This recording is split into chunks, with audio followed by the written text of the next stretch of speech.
నమస్కారం. Public focus news కి స్వాగతం. ఈనాటి వార్తా విశేషాలు. ఆంధ్రప్రదేశ్ ముఖ్యమంత్రిగా బాధ్యతలు చేపట్టిన తర్వాత చంద్రబాబు నాయుడు రాష్ట్ర జీవనాడి అయిన పోలవరం ప్రాజెక్టుపై ప్రత్యేక దృష్టి సారించారు. ఈ క్రమంలో ఆయన ఇవాళ పోలవరం ప్రాజెక్టును సందర్శించి క్షేత్రస్థాయిలో పనుల పురోగతిని స్వయంగా పరిశీలించనున్నారు. పర్యటనలో భాగంగా ప్రాజెక్టులో అత్యంత కీలకమైన ఎర్త్కమ్ రాక్ఫిల్ డ్యాంలోని గ్యాప్ 1, గ్యాప్ 2 నిర్మాణాలు, బట్రస్ డ్యాం, దెబ్బతిన్న డయాఫ్రమ్ వాల్ వంటి పనుల్ని ఆయన తనిఖీ చేస్తారు. అనంతరం జలవనరుల శాఖ అధికారులతో ఉన్నత స్థాయి సమీక్షా సమావేశం నిర్వహిస్తారు.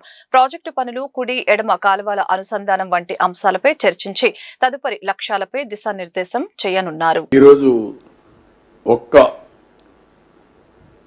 గొల్లపల్లి రిజర్వాయర్ కట్టి కియా మోటార్స్ తీసుకొచ్చి ఆ ప్రాంతమైన పెను మార్పు జరిగే పరిస్థితి వచ్చింది. ఈరోజు ఇండియాలో హైయెస్ట్ హార్టికల్చర్ పండ్ల తోటలు ఎక్కువ ఉండే ప్రాంతం ఏదంటే Andhra Pradesh, not Maharashtra, not UP, Andhra. అందులో ఎక్కడి నుంచి వస్తుందంటే రాయలసీమ. ఇప్పుడు అదే రాయలసీమని రాబోయే రోజుల్లో ప్రపంచంలోనే గ్లోబల్ హబ్గా తయారు చేయాలనుకుంటున్నాం. Not only for India, it will be global hub. Climate ఒక అడ్వాంటేజ్ ఉంది, లాజిస్టిక్స్ ఉన్నాయి, ఇప్పుడు నీళ్లు ఇస్తున్నాం. రాయలసీమ పరిస్థితి టోటల్గా ఆంధ్రాని మించి రాయలసీమ అభివృద్ధి అయ్యే పరిస్థితికి వచ్చింది. దానికి కారణం అక్కడ ఉండే అడ్వాంటేజెస్. అందుకే ఒకప్పుడు మీరు గుర్తుపెట్టుకోవాల్సింది, ఈ ప్రాజెక్ట్ అనేది నా మనసుకు చాలా దగ్గరుండే ప్రాజెక్ట్. ఫస్ట్ డే ఇక్కడ మీరున్నారు, చాలామంది ఫస్ట్ డే నుంచి కూడా ఈ ప్రాజెక్టులో మీరు అసోసియేట్ అయ్యారు. నేను వచ్చినప్పుడంతా వచ్చారు. నేను సోమవారాన్ని పోలవరంగా పెట్టుకున్నాను. ఎవ్రీ మంత్ ఒకసారి ఇటుకు ఒక నెలకు కానీ 2 నెలలకు ఒకసారి 60 సార్లు 70 సార్లు ఇక్కడికి విజిట్ చేశాను. ఎన్నో కష్టాలు ల్యాండ్ ఎక్విజిషన్ అవన్నీ కూడా పరిష్కారం చేశాం. కాంట్రాక్టుల్లో చాలా సమస్యలు వస్తే అవన్నీ అధిగమించాం. 72% పూర్తి చేశాం.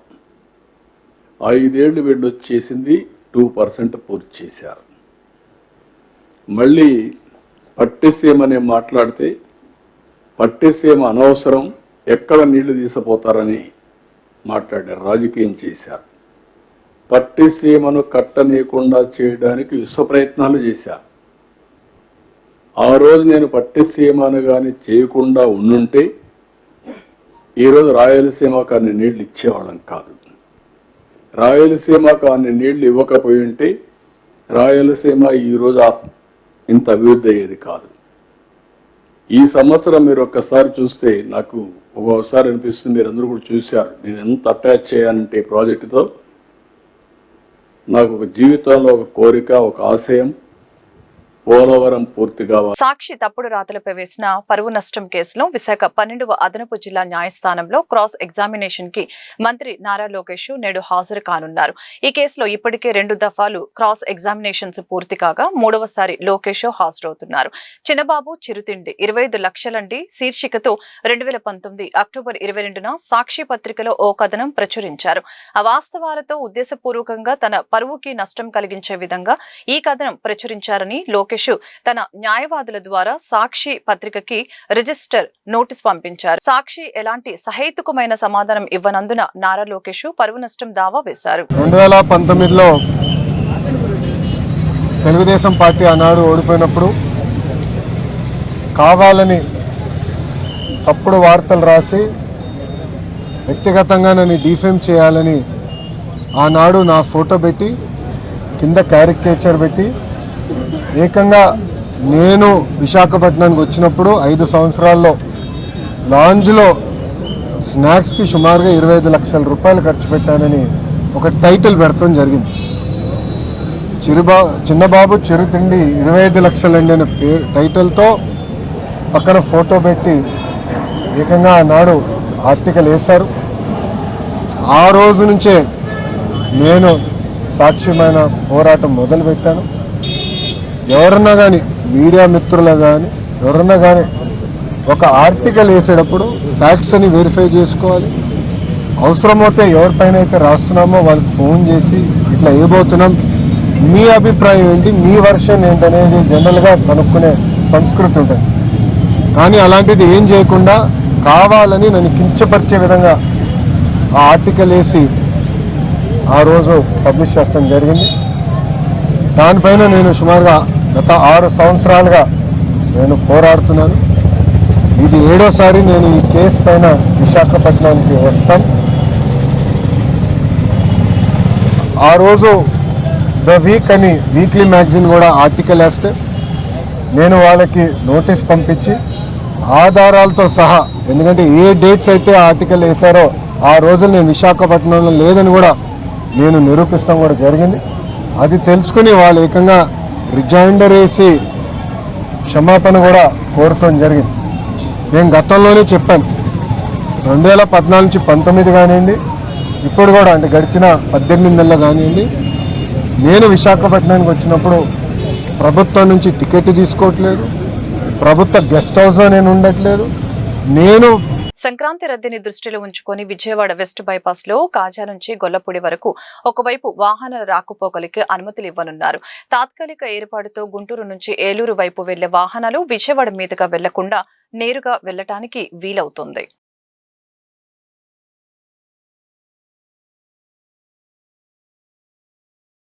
ఆంధ్రప్రదేశ్ ముఖ్యమంత్రి చంద్రబాబు నాయుడు రేపు ఢిల్లీలో పర్యటించనున్నారు. ఈ పర్యటనలో భాగంగా కేంద్ర హోంమంత్రి అమిత్ షాతో ఆయన సమావేశం కానున్నారు. వీరిద్దరి మధ్య డిన్నర్ మీటింగ్ జరగనుండగా రాష్ట్రానికి సంబంధించిన పలు కీలక అంశాలపై చర్చించేందుకు ఈ భేటీ వేదిక కానుంది. ఈ సమావేశంలో ప్రధానంగా రాష్ట్ర అభివృద్ధి, కేంద్రం నుంచి రావాల్సిన నిధులు, పెండింగ్ ప్రాజెక్టుల పురోగతి వంటి అంశాలపై చంద్రబాబు చర్చించనున్నట్లు సమాచారం. వీటితో పాటు తాజా రాజకీయ పరిణామాలపైన ఇరువురు నేతలు చర్చించుకునే అవకాశం ఉంది. రాష్ట్రానికి కేంద్రం నుంచి పూర్తి స్థాయిలో సహకారం సాధించడమే లక్ష్యంగా ఈ భేటీ జరగనున్నట్లు తెలుస్తోంది. మ్యాజిక్ ఫిగర్ కోసమే గత ప్రభుత్వం తెలంగాణలో మండలాలు, రెవెన్యూ డివిజన్లు, జిల్లాల పునర్వ్యవస్థీకరణ మొక్కుబడిగా చేపట్టిందని రెవెన్యూ మంత్రి పొంగులేటి శ్రీనివాసరెడ్డి విమర్శించారు. అసెంబ్లీలో ప్రశ్నోత్తరాల సమయంలో సభ్యులు లేవనెత్తిన ప్రశ్నలకు ఆయన సమాధానం ఇచ్చారు. బీఆర్ఎస్ హయాంలో అశాస్త్రీయంగా జరిగిన మండలాలు, రెవెన్యూ డివిజన్లు అలాగనే జిల్లాల పునర్వ్యవస్థీకరణకు సరిచేస్తామని మంత్రి పొంగులేటి పునరుద్ఘాటించారు. గత ప్రభుత్వం తప్పిదాలతో ఒకే నియోజకవర్గంలోని 4 మండలాలు, 4 జిల్లాల్లో ఉండే పరిస్థితి ఏర్పడిందని తెలిపారు. దీనిపై ప్రత్యేకంగా నివేదిక తెప్పించి అసెంబ్లీలో చర్చించి అందరి ఆమోదంతో పునర్వ్యవస్థీకరణ చేస్తామని మంత్రి పొంగులేటి తెలిపారు. అడిగిన విషయాలు ఏవైతే ఉన్నాయో, ఒకటి రామ్మోహన్ రెడ్డి గారు అడిగింది మహబూబ్ నగర్ జిల్లాలోని 2 మండలాలు గండేడు, మహమ్మదాబాదు, వికారాబాద్కి జిల్లాలకు షిఫ్ట్ చేస్తే అక్కడుండే నిరుద్యోగ యువతకి మంచి జరుగుద్దని, అదే రకంగా వీరేశం గారు వారి నియోజకవర్గంలో కొత్త మండలం ఒకటి కావాలని, కొత్త డివిజన్ ఒకటి కావాలని, అదే రకంగా హరీష్ రావు గారు టౌను రూరల్లో ఉంది బైఫర్కేషన్ చేసి 2 మండలాల కింద విడగొట్టమని అడగటం జరిగింది. ఇంకా ఈ సభలో చాలామంది సభ్యులు ఈ రెవెన్యూకి సంబంధించిన కొన్ని గ్రామాలు, కొన్ని మండలాలు సైంటిఫిక్గా శాస్త్రోయుక్తంగా చేయని కారణంగా ఒక గ్రామానికి ఇంకొక గ్రామానికి మండలానికి ఇబ్బందులు అవుతున్నాయని, అదే రకంగా మండలాలని ఉండాల్సిన సైంటిఫిక్గా ఒక జిల్లాలో కాకుండా వాటిని పక్క జిల్లాలో ఉండటం వలన మాకు ఇబ్బంది కలుగుతుందని, నియోజకవర్గాలకు సంబంధించిన దాంట్లో కూడా ఒకే నియోజకవర్గం 4-5 జిల్లాల్లో ఉంది మా మండలాలు, మాకు ఇబ్బంది జరుగుతున్నాయని ఇలా చాలామంది ఆనాటి ప్రభుత్వం రాష్ట్ర విభజన జరిగిన తర్వాత ఈ మండలాలు, కొత్త మండలాలు చేసే విషయంలో కానీ, కొత్త జిల్లాలు చేసే విషయంలో కానీ సైంటిఫిక్గా చేయని కారణంగా ఏదో మొక్కుబడిగా వారికి మ్యాజిక్ ఫిగర్ రావాలనో, వారికి కలిసొచ్చే అంకె ప్రకారంగానే జిల్లాలు చేయాలనో, వారికి పొగిడే వారికి ఒక మండలమో, పొగిడిన వారికి ఒక జిల్లానో విడదీయాలనో ఆంధ్రప్రదేశ్ ప్రభుత్వం రాజధాని ప్రాంత అభివృద్ధి పనులకు మరింత వేగం పెంచింది. Inner ring road, smart city, railway bridge నిర్మాణాల కోసం బుధవారం నుంచి భూ సమీకరణ ప్రారంభిస్తున్నట్లు పట్టణాభివృద్ధి శాఖ మంత్రి పి నారాయణ వెల్లడించారు. ఎండ్రాయి, వడ్డమాను గ్రామాల నుంచి 2వ దశ భూ సమీకరణ చేపట్టనున్నట్లు ఆయన తెలిపారు. కృష్ణా రివర్ ఫ్రంట్ లో ఒక మెరైనా అనేది ఒకటి ఏర్పాటు చేయడానికి ఈరోజు పీపీపీ మోడల్లో 1 acre ల్యాండ్ ఇచ్చేటట్టుగా, అది ఏదైతే టూరిజం పాలసీ ఉందో ఆ పాలసీలోనే ఇచ్చే విధంగా అథారిటీ యాక్సెప్ట్ చేసింది. తర్వాత సీడ్ యాక్సిస్ రోడ్డు మీద మంగళగిరి రోడ్డు మీదకి ఎక్కేదానికి ఒక 4.5 ఎకరా పెండింగ్ లో ఉంది. బ్రిడ్జి ఫిబ్రవరి ఎండింగ్ అయిపోతుంది. బ్రిడ్జి అయిపోయిన తర్వాత ల్యాండ్ రాకుంటే ఇబ్బంది అవుద్దని ఇంకా తప్పని పరిస్థితుల్లో ల్యాండ్ అక్విజిషన్ నోటిఫికేషన్ ఇచ్చి ప్రాసెస్ ప్రకారం యాక్చువల్ గా ఆ ల్యాండ్ తీసుకోవడం జరుగుతుంది. రైల్వే ట్రాక్, అదేవిధంగా ఇన్నర్ రింగ్ రోడ్, అదేవిధంగా ఒక ఇంటర్నేషనల్ స్పోర్ట్స్ సిటీ కట్టేదానికి దానికి సంబంధించి ల్యాండ్ పుల్లింగ్ చేయడానికి నిర్ణయించి పెదకూరుపాడులో ఉండే ఎండ్రాయ్, అదేవిధంగా తుళ్లూరు మండలంలో ఉండే వడ్డమానం, ఈ రెండిట్లో స్టార్ట్ చేస్తున్నాం ఫస్ట్.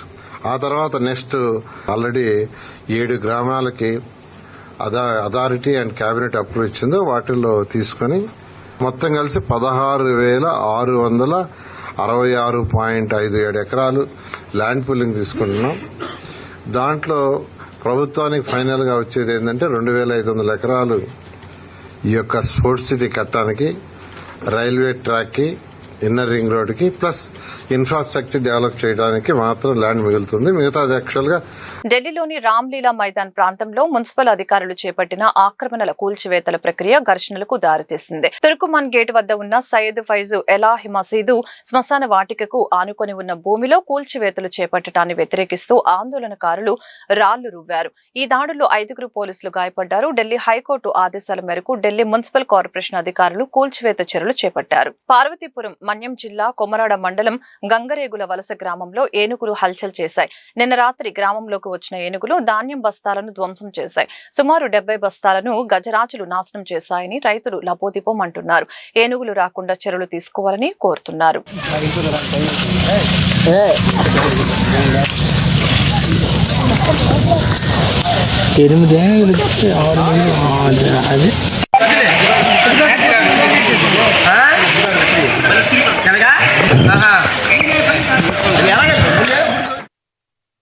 అక్కడ ఏనుగులు సడన్ గా వచ్చాయి.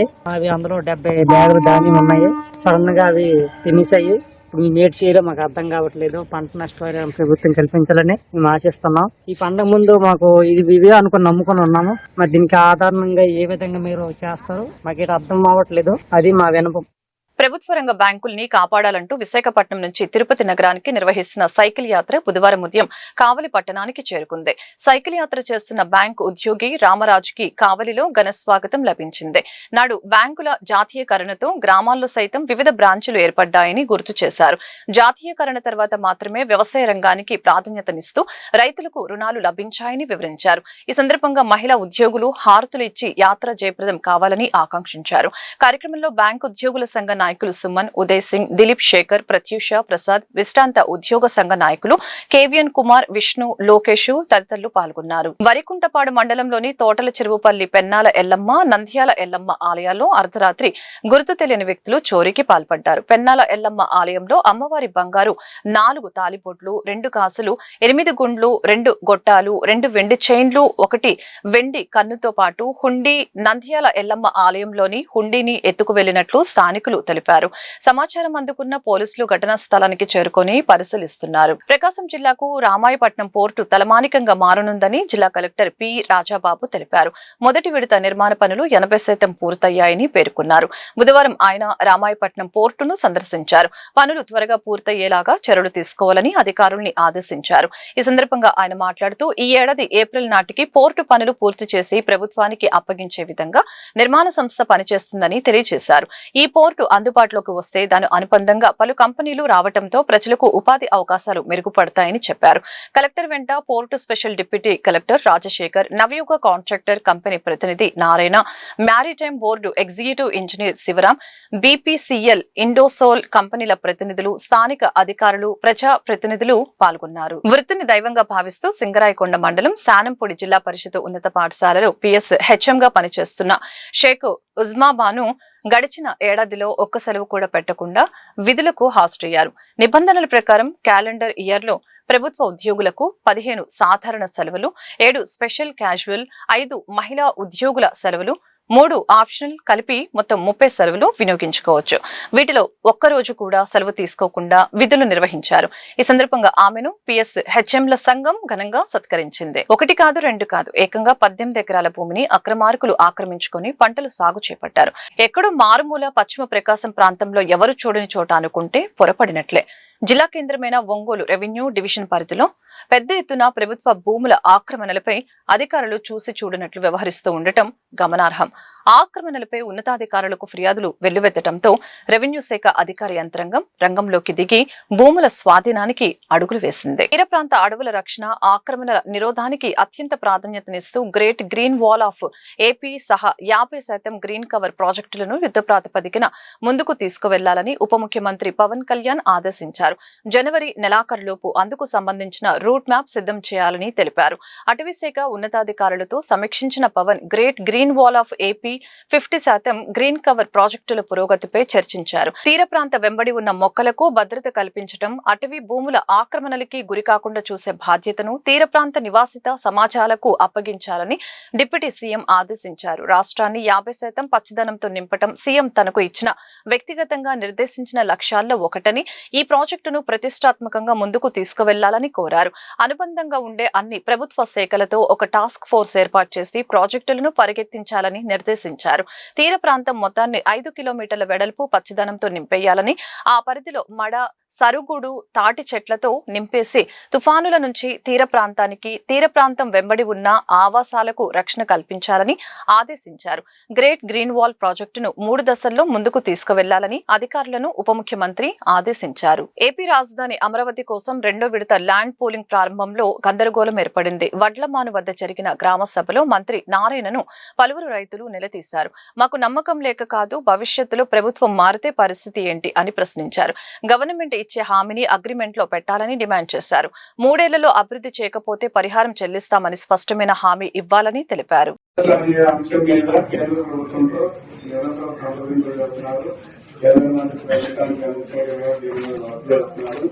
రాజధాని ఇక్కడే ఉంటుంది అనే అంశాన్ని ఢిల్లీ గోపంలో ప్రయత్నం చేస్తున్నారు. హోమ్ మినిస్టర్ గారి దగ్గర ఉందని మొన్న ఒక సీనియర్ కమిటీతో చెప్పారు. రాజధాని లేకపోతే 9.14 లేకపోతే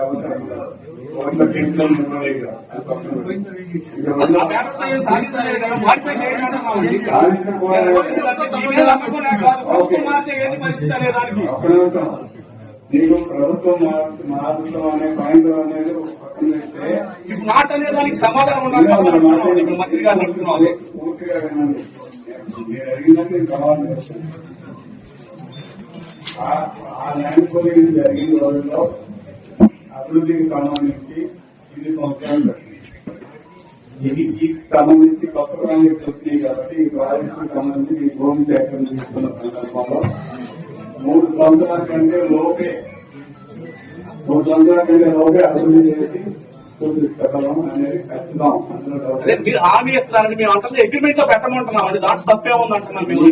60 రోజుల్లోపు మీ ఊళ్ళో సేమ్ యాజ్ గా ఇప్పుడు 2014లో మీరు భూ సమీకరణ చేసినప్పుడు ఏమైతే ప్రొఫార్మా పెట్టుకున్నారో ఆ ప్రొఫార్మా ప్రకారం 50,000 మంది రైతులు ఇచ్చారు. 33,000 ఎకరాలు ఇచ్చారు కదా. వాళ్ళందరూ న్యాయ పోరాటానికి వెళ్ళారు కదా.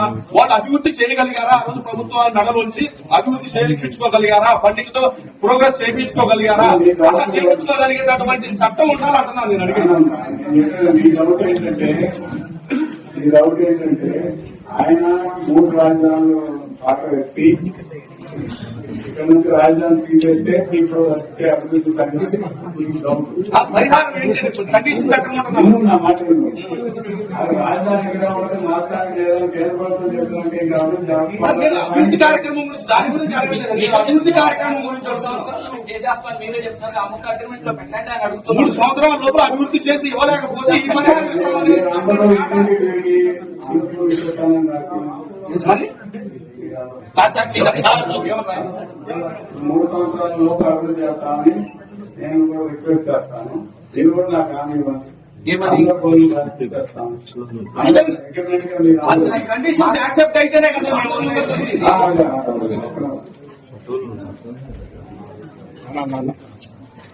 అదే సిఆర్టీ యాక్ట్ లోనే గుంటూరు నర్సరావుపేట రోడ్లో మినీ భారత సమ్మేళనంగా సరస్ ప్రదర్శన గురువారం నుంచి ప్రారంభం కానుంది. 10 రోజుల పాటు గుంటూరు వేదికగా జరగనున్న ఈ ప్రదర్శనలో అన్ని రాష్ట్రాల నుంచి స్వయం సహాయక సంఘాల సభ్యుల ఉత్పత్తులు, హస్తకళలు, చేనేత వస్త్రాలు, ఆహార పదార్థాల స్టాల్స్ ఏర్పాటు చేయనున్నారు.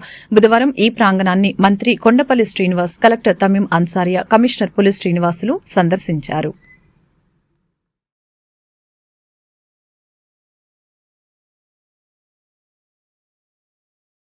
గౌరవ ముఖ్యమంత్రి గారు, అలాగే స్థానిక పార్లమెంట్ సభ్యులు, కేంద్ర మంత్రివర్యులు పెంసాన్ గారు ఈ సరస్ ఈవెంట్ని ఇనాగ్రేట్ చేయడానికి రాబోతున్నారు.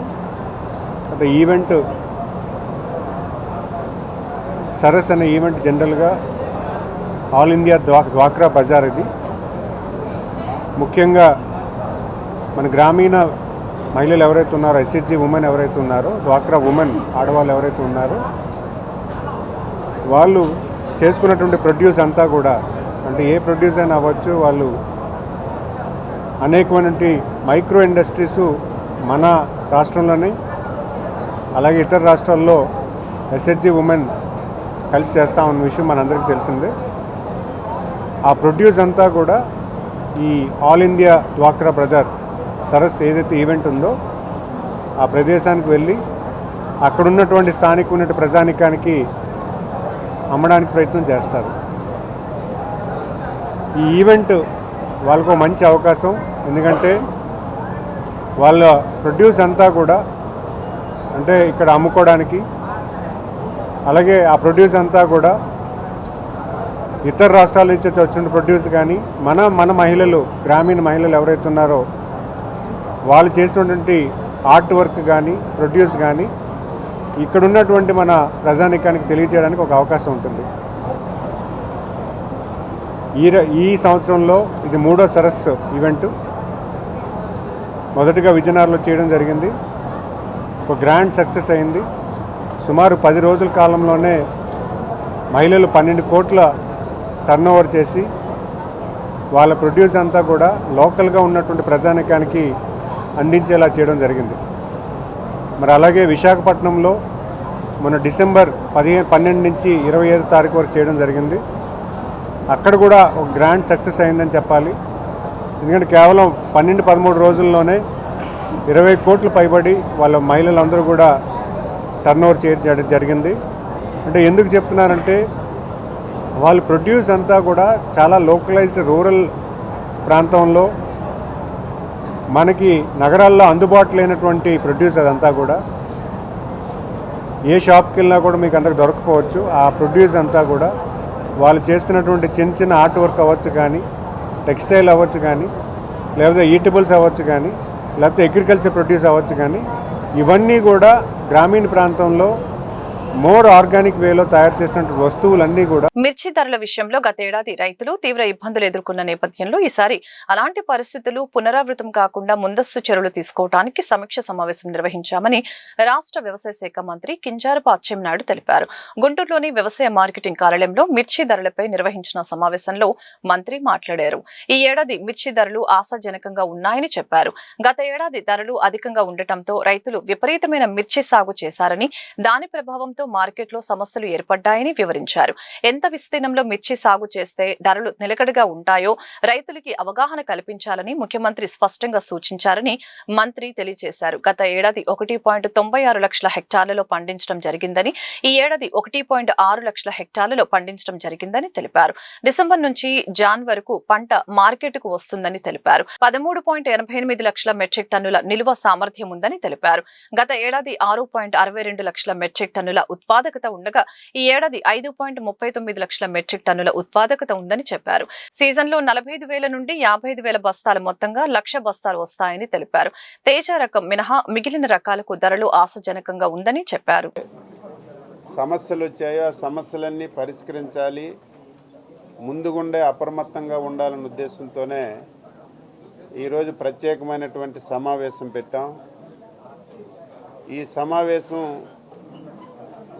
అందరూ కూడా అటెండ్ అయ్యారు.